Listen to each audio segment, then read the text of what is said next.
भगवान विष्णु जी और माता लक्ष्मी जी एक बार वैकुंठ लोक में भगवान विष्णु जी अपने आसन शेषनाग पर बैठे बैठे उग गए तो उन्होंने सोचा चलो पृथ्वी लोक घूम कर आता हूँ। वैसे भी कई साल बीत गए थे धरती पर गए, इसलिए वो फटाफट अपनी यात्रा की तैयारी करने लगे। विष्णु जी को तैयार होता देख को लक्ष्मी जी उनसे पूछा, आज सुबह सुबह कहाँ जाने की तैयारी हो रही है स्वामी? विष्णु जी ने कहा, हे प्रिय, मैं पृथ्वी लोक पर घूमने जा रहा हूँ। तो कुछ सोचकर लक्ष्मी ने कहा, हे भगवान, क्या मैं भी आपके साथ चल पृथ्वी लोक आ सकती हूँ? विष्णु जी ने 2 पल सोचा, फिर कहा, एक शर्त पर, तुम मेरे साथ चल सकती हो। तुम पृथ्वी पर पहुंचकर उत्तर दिशा की ओर नहीं देखोगी। लक्ष्मी जी के मन में आया कि प्रभु ऐसी शर्त क्यों रख रहे हैं, लेकिन ज्यादा प्रश्न करने पर वो नाराज होकर उन्हें ले जाने से कहीं मना न कर दे, इसलिए लक्ष्मी जी ने हाँ कह अपनी बात मनवा ली।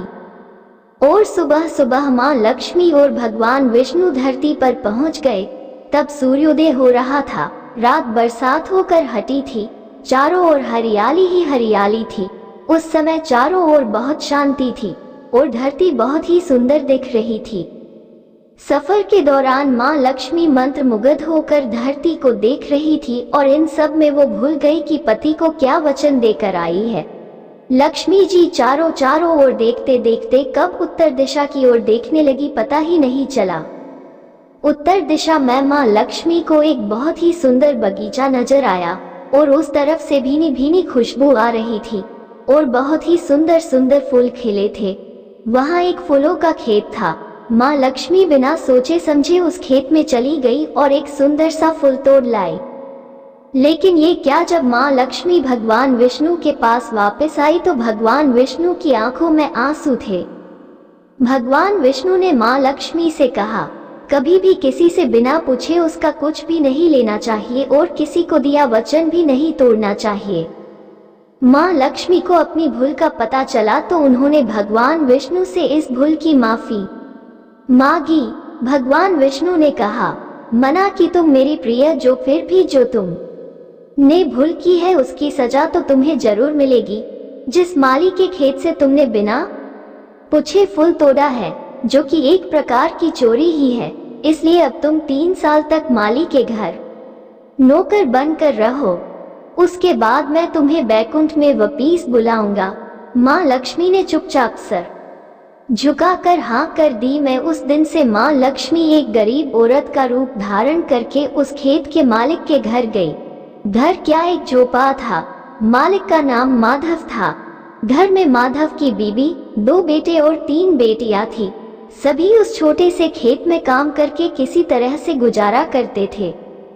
माँ लक्ष्मी जब एक साधारण और गरीब औरत बनकर जब माधव के झोपड़े पर गई तो माधव ने पूछा, बहन तुम कौन हो?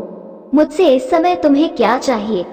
तब माँ लक्ष्मी ने कहा, मैं एक गरीब औरत हूँ, मेरी देखभाल करने वाला कोई नहीं, मैंने कई दिनों से खाना भी नहीं खाया, मुझे कोई भी काम दे दो, इसके बदले मैं तुम्हारे घर का काम भी कर दिया करूँगी, बस मुझे अपने घर में एक कोने में आसरा दे देना। माधव गरीब जरूर था किंतु बहुत ही अच्छे दिल का मालिक था। उसे दया आ गई, लेकिन उसने कहा, बहन मैं तो बहुत ही गरीब हूँ, मेरी कमाई से मेरे घर का खर्च मुश्किल से चलता है। अगर मेरी 3 की जगह 4 बेटियां होती तो भी मैंने गुजारा करना था। अगर तुम मेरी बेटी बनकर जैसा रूखा सूखा हम खाते हैं उसमें खुश रह सकती हो तो अंदर आ जाओ। माधव ने माँ लक्ष्मी को अपने झोपड़े में शरण दे दी। माँ लक्ष्मी 3 साल उस माधव के घर पर नौकरानी बनकर रही। जिस दिन माँ लक्ष्मी माधव के घर आई थी उससे दूसरे दिन ही माधव को फूलों से इतनी आमदनी हुई कि उसने शाम को एक गाय खरीद ली। फिर धीरे धीरे माधव ने काफी जमीन खरीद ली। उसने सबके लिए अच्छे अच्छे कपड़े भी बनवा लिए, एक बड़ा पक्का घर भी बनवा लिया, बेटियों और बीबी को गहने भी खरीद कर दिए और उसके घर शरण लेकर रह रही लक्ष्मी जी को भी उसने वो सब दिया जो अपनी बेटियों को दिया था। पहले से कई ज्यादा सुखी और समृद्धि माधव के मन में हमेशा ये ख्याल आता था कि मुझे ये सब इस महिला के शुभ कदम मेरी झोपड़ी में पड़ने के बाद मिला है। इस महिला ने एक बेटी के रूप में मेरे जीवन में आकर मेरी किस्मत ही बदल दी। 3 साल लगभग बीत गए थे, लेकिन माँ लक्ष्मी अब भी घर में और खेत में काम करती थी। एक दिन माधव जब अपने खेतों से काम खत्म करके घर आया तो उसने अपने घर के सामने के द्वार पर एक देवी स्वरूप गहनों से लदी एक औरत को देखा। ध्यान से देखकर पहचान गया, अरे ये तो मेरी मुहम बोली चौथी बेटी यानी वही औरत है। वो पहचान गया कि यह तो माँ लक्ष्मी है। अब तक माधव का पूरा परिवार बाहर आ गया था और सब हैरान होकर माँ लक्ष्मी को देख रहे थे।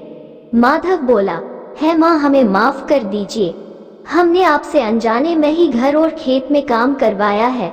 माँ, ये कैसा अपराध हो गया है माँ, हम सबको माफ कर दो। माँ लक्ष्मी मुस्कुराई और बोली, है माधव, तुम बहुत ही अच्छे और दयालु व्यक्ति हो। तुमने मुझे अपनी बेटी की तरह से रखा, अपने परिवार के सदस्य की तरह से मान दिया। इसके बदले मैं तुम्हें वरदान देती हूँ कि तुम्हारे पास कभी भी खुशियों की और धन की कमी नहीं होगी। तुम्हें वो सारे सुख मिलेंगे जिसके तुम हकदार हो।